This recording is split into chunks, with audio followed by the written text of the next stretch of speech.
At what point did Black Friday for corporations turn into Red January for consumers like you and I? Listen, at Jesus' birth, he received three gifts: gold, frankincense, and myrrh. Just three gifts. So why are we out here buying 50 gifts for someone whose it's not their birthday and going into debt doing it? I'm glad you joined me today because I'm going to go over just three tips that I have been using for over 14 years to keep me from overspending and staying organized during the holiday shopping season. Hey, Destiny Walkers, welcome back to the E320 M&M podcast, where we believe productive days lead to prosperous ways. And so today we're going to talk about holiday spending with a system and not the stress of it all. Listen, when my oldest was a toddler, I did what so many moms did. I brought gifts, the family brought gifts, friends brought gifts. There was gifts everywhere. There were so many gifts one year that we could not even get into my living room with all of the gifts that was there. She wound up playing with just one toy and, in fact, the box that it came in. So at the end of us opening all of these gifts that we wrapped and our family and friends sent, we realized that this baby was not even interested in all of these gifts.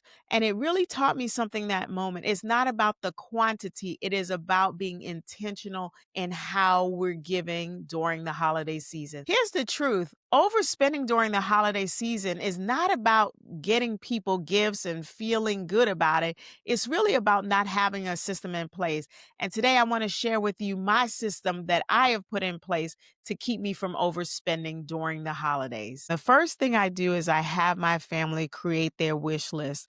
And the wish list consists of three categories.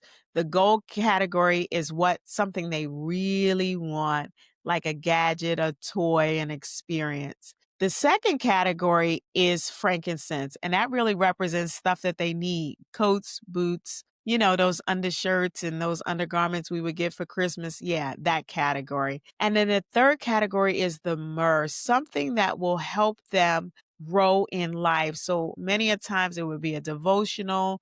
And when my kids were younger, I even signed them up for subscriptions where they got a box every month, something that will help them learn and grow. And now, as they've gotten older, that is where we are investing, which I'll share a little bit more about. The second thing that I do is assign dollar amounts to each person, and then I track my spending. And so before I buy anything, I assign a dollar amount to it. Why? Because the planning interrupts impulse buying. And I'll be honest, I'm an impulse buyer at the core of me. And so this really helps me to get what I say I'm going to purchase and move from there. The other thing is just to make sure you're tracking what you bought, for who, and how much you spent. I'm going to give you a pro tip.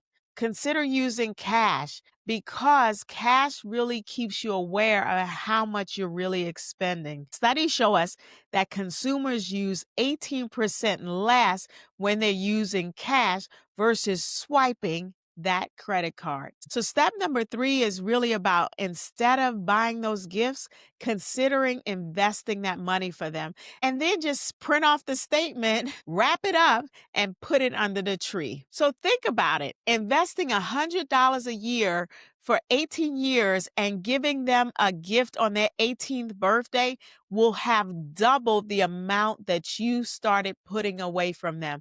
And who would not love almost $3,700 for their 18th birthday? So money invested grows, but money spent disappears. So what I'm saying to you today is just start somewhere. You can start with a high yield savings account. You can start with a college plan.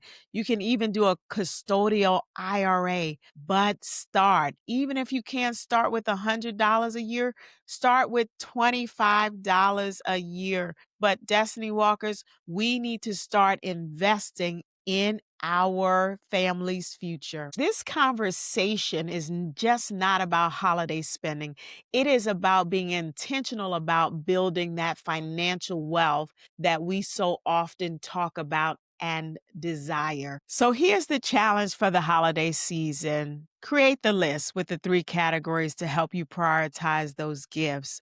Also, assign dollar amounts before you even leave the house. And if you can, use cash with it. Last but not least, invest instead of buying a gift that they won't even remember March of next year. When we incorporate the 3 steps that I just shared, starting with buying 3 intentional gifts instead of 50 random ones, we are teaching quality over quantity, and we are teaching financial discipline. So if the framework that I shared and the tracking system that I share is resonating with you, hit the like button so that I know that I'm not alone in how we're going to rethink this holiday spending season.